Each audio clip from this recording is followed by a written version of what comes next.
Hello friends, இரவு வணக்கம். பாசிப்பருப்பு சாம்பார். நைட்டுக்கு டிஃபனுக்கு தோசைக்கு காலையில் வச்சு குருமா இருக்குது. நல்லா சாம்பார் சிம்பிளாக செஞ்சால் பச்சை மிளகா, மல்லித்தலை, கருவேப்பிலை, பெரிய வெங்காயம், சாம்பார் பொடி, சோம்பு, சீரகம் எல்லாமே ஒன்றா போட்டு சாம்பார் பொடியும் போட்டு அப்படியே வேக விட்டுறது.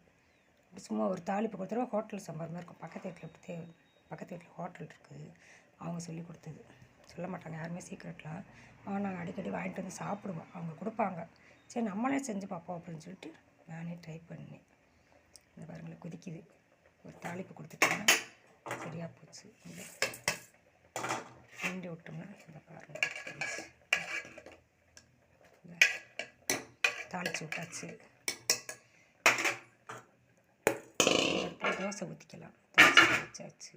மாவு கரைச்சி பாருங்கள் ஃப்ரெண்ட்ஸ், சாம்பார்